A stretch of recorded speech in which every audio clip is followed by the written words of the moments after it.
조 장관 전 조윤선 장관의 남편. 조 장관.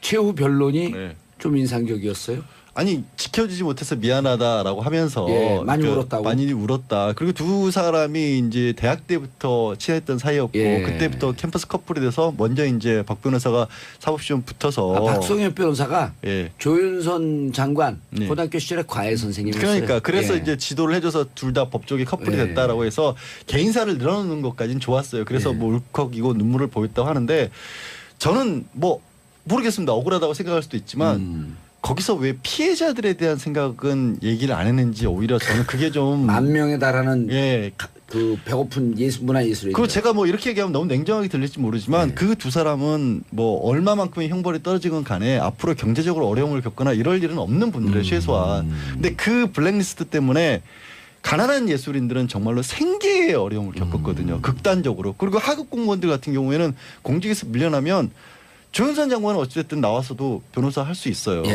그냥 일반 공무원분들은 거기서 나와서 할 수 있는 일이 없어요. 정말로 진짜 목구멍이 포도청인 분들의 어려움에 관해서는 왜 눈물을 보이지 않았을까. 그랬으면 오히려 법원에서 봤었을 때 더 어떻게 보면은 선처의 가능성이 높아지지 않았을까 싶어요. 제가 봤던 지금 하려고 하는 질문은요. 그게 아니고. 왜 사람을 자꾸 너무 나갔다? 너무 바보를 나갔어요. 만드세요. 자기 소신을 얘기했잖아. 얼마나 좋은 기회였었어요. 그러면. 근데 거기서 왜냐면 중식당 목격담 이후로 제가 멘붕이어가지고 왜 멘붕이었을까요? 여자랑 밥 먹는 거 누가 본 거 아니면 이런 거 멘붕 온 거 아니에요? 뭔 소리 하는 거예요? 죄송합니다. 그거 허위사실 유포예요. 아니 뭐 걱정하고 그냥 딸이랑 뭐 밥 먹는 거 보면 어떻다고? 그런데 뭐라 하냐면 박성현 변호사가 이런 얘기를 해요. 진실을 찾는 것이 아니라 사실에 따라 판단한다는 검찰의 얘기가 이제는 좀 이해가 갑니다. 그 똑같은 워딩은 아닌데 진실과 사실. 그러니까 보통 사람들은 그럼 이게 뭔 얘기야 이게? 이해를 못 하거든요. 머리가 그분 너무 좋으신 분이기 때문에 제가 따라갈 수가 없네요. 근데 이런 거죠. 아니 제가 왜 그러냐면 과거에 무슨 이제 그 여야가 이렇게 부딪힐 때 검찰한테 이렇게 얘기했어요. 12가지 9가지 의문사항에 대해서 의혹에 대해서 밝혀라. 너네가 이게 정말 죄가 없다고 한다면 그분이 죄가 없다고 한다면 밝혀라 했더니 검찰부터 이렇게 답해요. 그러니까 검찰은 의혹을 해소하는 기관이 아닙니다. 그러니까 이런 얘기인 거죠. 깜짝 놀랐어요. 그러니까 예를 들어 정말 예예요 이거. 예를 들어서 아까 삼성 뇌물 사건으로 돌아가면 제가 진실은 뭐 알 수가 없으나 무죄가 나올 거 이렇게 말씀드리지 않습니까? 진실 예예요. 진실은 뇌물이라고 합시다. 가정 진실은 뇌물이라고 봐요. 야 대통령님 국민연금 움직여 주십시오. 독일로 돈을 보내 뭐 이렇게 해가지고. 그리고 이재용도 알고 박근혜 대통령도 아는가 뇌물인지. 자 K재단에 얼마 춘실이라고 있어. 유라한테 말을 사줘. 그렇게 해서 했다고 합시다. 이게 진실이라고 해요. 가정. 근데 지금 드러난 증거를 보니까 수첩도 뭐 그냥 단어밖에 없고 당시에 분위기는 막 국민연금 해줘야 된다 그렇고 뭐 최순실 씨하고 박근혜 전 대통령 관계를 옥감내준 거밖에 없고 지금은 드러난 증거로 입증이 안 돼. 그렇죠? 진실은 모르겠으나 사실로만 판단하면 무죄다. 이거라. 증거에 근거한 사실관계로 보면 무죄다. 아니 재판이 뭐 판사가 있는 기록 보고 하는 거지 무슨 신도 아니고 마이너리티 리포트 탐크루즈도 아니고 뭐 다 파헤칠 수 있는 건 아니잖아요. 그 얘기를 하는 거죠. 박성현 변호사도 지금 나와 있는 이 사실관계 판단으로만 봐달라. 이런 것들. 그런 얘기 아닐까요? 근데 뭐 그걸 떠나서 진실은 뭐 10만이 알 수 있죠. 뭐 재판정이 어떻게 하나요. 사실 진실이라는 단어는 그 보는 시각에 따라서 다른데 박성엽 변호사를 제가 비판하거나 비난할 수는 없는데 부적절한 건 지적하고 싶어요. 이거는 변호사가 변론을 해야 되는데 법정에서 가족에 대한 탄원서를 쓴 거예요. 이게 지금 변론이 아니죠. 내가 지켜주지 못해서 미안해는 변호사가 변론하는데 들어갈 수 없는 표현입니다. 그냥 개인적으로 편지를 써야지. 그렇죠. 근데 그럼에도 불구하고 워낙에 이제 뭐 남편이라는 특수한 지위가 있으니까 재판부도 허용을 했던 것 같고 듣는 입장에서는 비판하기는 어려운데 통상적인 법정에서는 근데 변호사가 뭐 피고인을 지켜주지 못해서 미안해 눈물이나 뭐 가족 이런 걸 구구절절 얘기하는 거는 이례적이다라는 점은 있어요. 네. 근데 그런 감성에 호소하는 게 간혹 현실에서 잘 움직이기도 합니다. 사실 사람인지라 재판부도 사람인지라 남편이 눈물을 흘리고 있으니. 그런데 저는 중간에 저도 한마디 살짝 하면 제가 최후 진술할 때 우리 변호사가 울었어요. 그 얘기를 했더니 어느 냉정한 변호사가 뭐라 하냐면 그러니까 유죄 받은 겁니다. 재판장을 울려야지 왜 변호사를 울립니까? 그러니까요. 그러니까 어제도 정말 감정이 호소하려면 재판장에게 메시지를 보냈어야 되는데 자기들끼리 썸 타는 거로 끝난 거예요, 그냥. 썸만 탄 게 아니라 이 국정농단 사건에서 보면 김기춘 전 비서실장 변호인은 예. 뭐라 그러냐면 80 노인네가 가슴에 스텐트를 받고 지금 80대 수명이 2, 3년밖에 안 남았는데 1년 징역 살면 뭐하냐는 얘기를 하고 있고요. 김성열 전 교육문화수석 차은택 씨 외삼촌이었죠. 아무 인연도 없는데 갑자기 청와대에 일했던 사람은 나와가지고 법무부 장관까지 했고 평생을 법조인을 위해서 희생했던 김기춘 전 비서실장, 남자의 유리천장 깨고 여성 장관까지 올랐던 조윤선 장관, 이런 훌륭한 분들을 왜 이런 자리에 세워야 되냐면서 자기네들끼리 언제 감성 호소하고 있어요. 근데 생각해 보시면 그렇게까지 높은 자리에 전직 비서실장이었고 조윤선 장관이었던 이런 사람들이 자신들이 가지고 있는 권력을 한 번 잘못 썼을 때 블랙리스트 만들어져서 얼마나 많은 사람이 희생을 받냐. 간첩 조작 사건. 간첩 조작 사건. 그러니까 고문하고 자기도 그래요.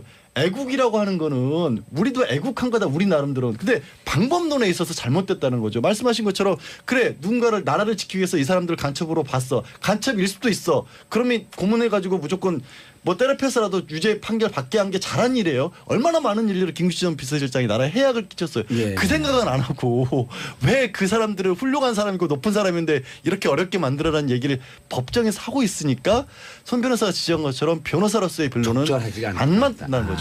이렇게 봐야 될 거예요. 제가 봤을 또 때는 받았네 갑자기 얘기하면.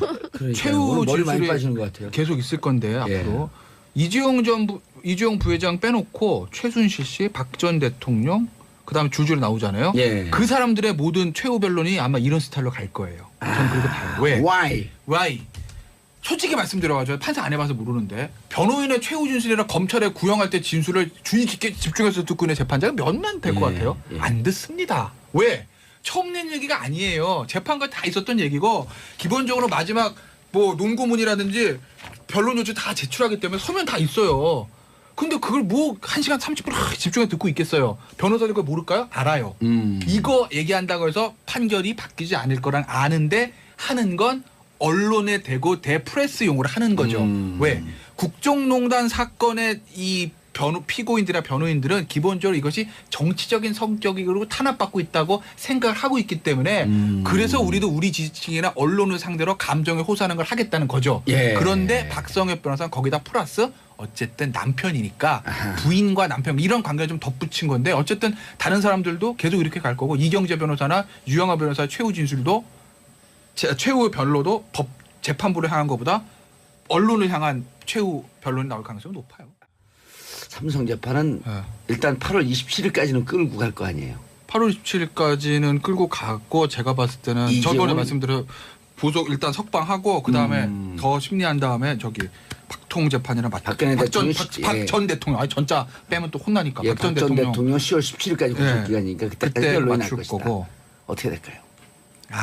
너무 항상 아니 뭐 근데 뭐 사람 일관성이 있어야 되니까 예. 저기 뭐 제가 방송하는 거 들으신 청취자분들은 뭐 다 아셨겠지만 저는 뇌물에 대해서 무죄 나올 거라고 수사 단계부터 얘기를 해왔어요.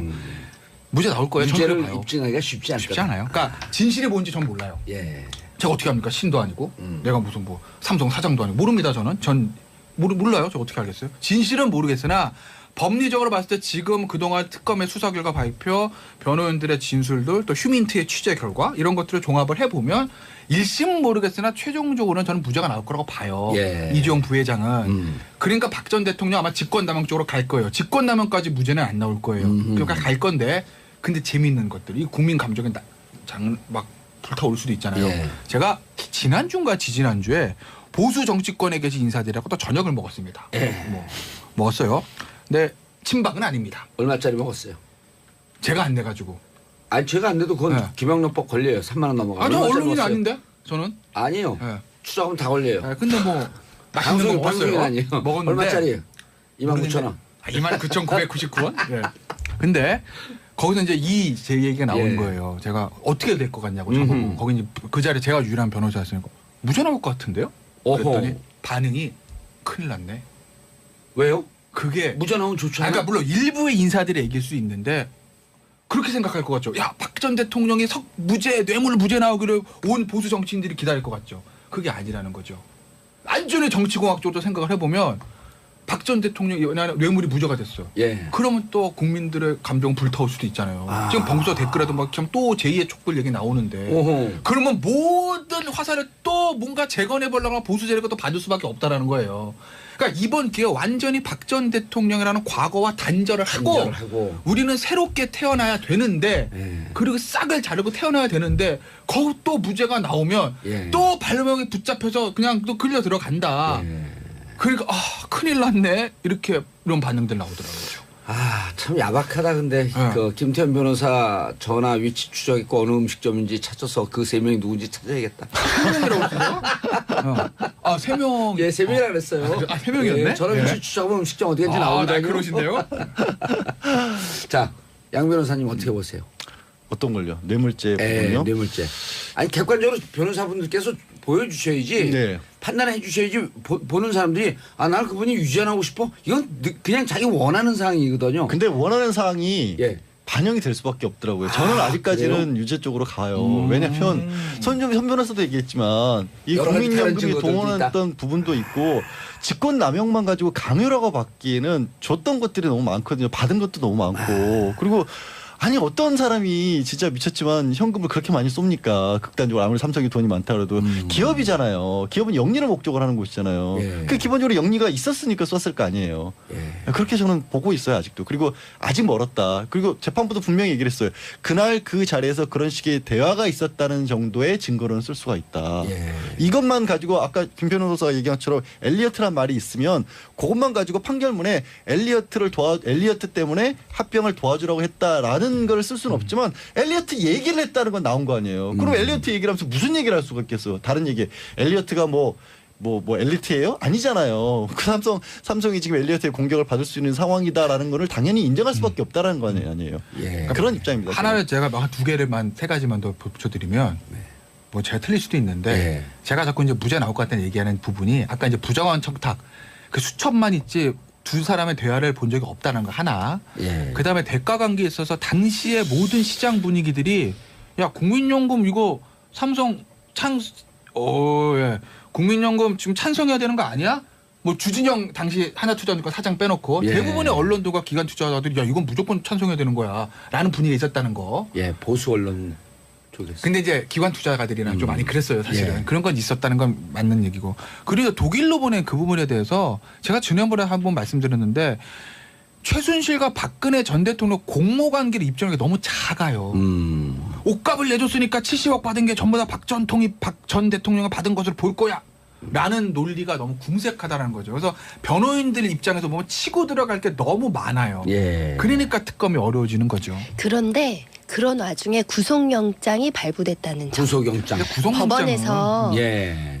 사실은 그 전직 대통령 그리고 삼성의 이재용 구속영장 발부할 때 허투루 하지 않습니다. 그러니까 최소한의 근거는 있을 수 있어요. 우리가 모르는 근거를 가지고 구속영장을 발부했다는 점에서 또 기본적인 입증은 하고 특검이 기소하지 않았을까라는 기대를 하는 거죠. 일단 구속영장 발부하면 이것은 뭐 유죄다라고는 하지 않지만 어쨌든 6분 응선, 7분 응선. 구속 사유를 소명할 만큼의 범죄 사실을 소명했다는 점은 지금은 갖고 있는 거죠. 그렇죠. 이제 그 소명의 정도가 형사재판에서 입증까지 가야 되는 거예요. 그거를 이제 특검이 잘해야 되는 거고 예. 그 가운데를 딱 끊는 게 변호인들이 무적 변호인들 그걸 끊어버리면 그냥 뭐 증거 부족으로 무죄가 나올 수도 있는 건데 이게 지금 뭐 팽팽하게 대결하고 있으니까 우리가 기록을 열어보지 않는 상황에서는 예측은 어렵지만 어찌됐든 손 쉬운 변호사님 싸움은 보시기에. 아니다. 저는 사실은 1심에서 유죄 나올 것이라고 생각이 돼요. 왜냐하면 1심에서? 우리가 사실 판결이고 사실관계를 확정하고 증거 가치를 판단하는 여러 가지 중에 그래도 그 당시의 경험칙 예. 사회 통념 이런 게 있거든요. 사실은 그 아까 말씀하신 것처럼 엘리어트, 그러니까 직접적인 청탁을 검찰에서 입증하지 못할 수는 있지만 적어도 묵시적인 의사합치, 묵시적인 청탁은 경험칙상 인정할 수 있다는 거죠. 왜 이런 단어가 튀어나와야 되는 거냐? 그 현안에 대해서.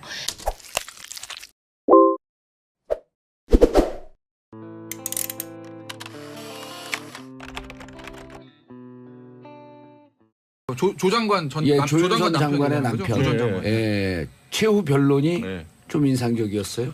아니 지켜주지 못해서 미안하다라고 하면서 많이 울었다고. 많이 울었다. 그리고 두 사람이 이제 대학 때부터 친했던 사이였고 그때부터 캠퍼스 커플이 돼서 먼저 이제 박 변호사가 사법시험 붙어서 박성현 변호사가 조윤선 장관 고등학교 시절에 과외 선생님이었어요. 그러니까 그래서 이제 지도를 해줘서 둘 다 법조계 커플이 됐다라고 해서 개인사를 늘어놓는 것까지는 좋았어요. 그래서 뭐 울컥이고 눈물을 보였다고 하는데 저는 뭐 모르겠습니다. 억울하다고 생각할 수도 있지만 거기서 왜 피해자들에 대한 생각은 얘기를 안 했는지 오히려 저는 그게 좀 10,000명에 달하는 그 배고픈 문화예술이죠. 그리고 제가 뭐 이렇게 얘기하면 너무 냉정하게 들릴지 모르지만 그 두 사람은 뭐 얼마만큼의 형벌이 떨어지건 간에 앞으로 경제적으로 어려움을 겪거나 이럴 일은 없는 분들. 국민연금 움직여 주십시오. 독일로 돈을 보내 뭐 이렇게 해가지고. 그리고 이재용도 알고 박근혜 대통령도 아는가 뇌물인지. 자 K재단에 얼마 춘실이라고 있어. 유라한테 말을 사줘. 그렇게 해서 했다고 합시다. 이게 진실이라고 커요. 가정. 근데 지금 드러난 증거를 보니까 수첩도 뭐 그냥 단어밖에 없고 당시의 분위기는 막 국민연금 해줘야 된다 그렇고 뭐 최순실 씨하고 박근혜 전 대통령 관계를 옷감 내준 거밖에 없고 지금 드러난 증거로 입증이 안 돼. 그렇죠? 진실은 모르겠으나 사실로만 판단하면 무죄다. 이거라. 증거에 근거한 사실관계로 보면 무죄다. 아니 재판이 뭐 판사가 있는 기록 보고하는 거지 무슨 신도 아니고 마이너리티 리포트 탐크루즈도 아니고 뭐 다 파헤칠 수 있는 건 아니잖아요. 그 얘기를 하는 거죠. 박정엽 변호사도 지금 나와 있는 이 사실관계 판단으로만 봐달라. 이런 것들. 그런 얘기 아닐까요? 근데 뭐 그걸 떠나서 진실은 뭐 신만이 알 수 있죠. 뭐 재판정이 어떻게 하나요. 사실 진실이라는 단어는 그 보는 시각에 따라 변호사가 이런 얘기를 해요. 진실을 찾는 것이 아니라 사실에 따라 판단한다는 검찰의 얘기가 이제는 좀 이해가 갑니다. 그 똑같은 워딩은 아닌데 진실과 사실 그러니까 보통 사람들은 그럼 이게 뭔 얘기야 이게 이해를 못 하거든요. 머리가 그분 너무 좋으신 분이기 때문에 제가 따라갈 수가 없네요. 근데 이런 거죠. 아니 제가 왜 그러냐면 과거에 무슨 이제 그 여야가 이렇게 부딪힐 때 검찰한테 이렇게 얘기했어요. 12가지 9가지 의문사항에 대해서 의혹에 대해서 밝혀라. 너네가 이게 정말 죄가 없다고 한다면 그분이 죄가 없다고 한다면 밝혀라 했더니 검찰부터 이렇게 답해요. 그러니까 검찰은 의혹을 해소하는 기관이 아닙니다. 그러니까 이런 얘기인 거죠. 깜짝 놀랐어요. 그러니까 예를 들어 보겠습니다. 정말 예예요 이거. 예를 들어서 아까 삼성 뇌물 사건으로 돌아가면 제가 진실은 뭐 알 수가 없으나 무죄가 나올 거 이렇게 말씀드리지 않습니까? 진실 예예요. 진실은 뇌물이라고 합시다. 가정 진실은 뇌물이라고 봐요. 야 대통령님. 최소한. 근데 그 블랙리스트 때문에 가난한 예술인들은 정말로 생계의 어려움을 겪었거든요. 극단적으로. 그리고 하급 공무원들 같은 경우에는 공직에서 밀려나면 조윤선 장관은 어찌됐든 나와서도 변호사 할 수 있어요. 그냥 일반 공무원분들은 거기서 나와서 할 수 있는 일이 없어요. 정말로 진짜 목구멍이 포도청인 분들의 어려움에 관해서는 왜 눈물을 보이지 않았을까. 그랬으면 오히려 법원에서 봤었을 때 더 어떻게 보면은 선처의 가능성이 높아지지 않았을까 싶어요. 제가 봤던 지금 하려고 하는 질문은요. 그게 아니고. 왜 사람을 자꾸 너무 나갔다. 너무 바보를 나갔어요. 만드세요. 자기 소실을 얘기했잖아. 얼마나 좋은 기회였었어요. 그러면. 근데 거기서 아니 왜냐면 중식당 목격담 이후로 제가 멘붕이어가지고 왜 멘붕이었을까요? 여자랑 밥 먹는 거 누가 본 거 아니면 이런 거 멘붕 온 거 아니에요? 뭔 소리 하는 거예요? 죄송합니다. 그거 허위사실 유포예요. 아니 뭐 걱정 말고 그냥 딸이랑 뭐 밥 먹는 거 보면 어떻다고? 그런데 뭐라 하냐면 박성현 따라서 다른데 박성엽 변호사를 제가 비판하거나 비난할 수는 없는데 부적절한 건 지적하고 싶어요. 이거는 변호사가 변론을 해야 되는데 법정에서 가족에 대한 탄원서를 쓴 거예요. 이게 지금 변론이 아니죠. 내가 지켜주지 못해서 미안해는 변호사가 변론하는데 들어갈 수 없는 그냥 표현이니까. 개인적으로 편지를 써야지. 그렇죠. 근데 그럼에도 불구하고 워낙에 이제 뭐 남편이라는 특수한 지위가 있으니까 재판부도 허용을 했던 것 같고 듣는 입장에서는 비판하기는 어려운데 통상적인 법정에서는 근데 변호사가 뭐 피고인을 지켜주지 못해서 미안해 눈물이나 뭐 가족 이런 걸 구구절절 얘기하는 거는 이례적이다라는 점은 있어요. 네. 근데 그런 감성에 호소하는 게 간혹 현실에서 잘 움직이기도 합니다. 사실 사람인지라 재판부도 사람인지라 남편이 눈물을 흘리고 있으니. 그런데 저는 중간에 저도 한마디 살짝 하면 제가 최후 진술할 때 우리 변호사가 울었어요. 그 얘기를 했더니 어느 냉정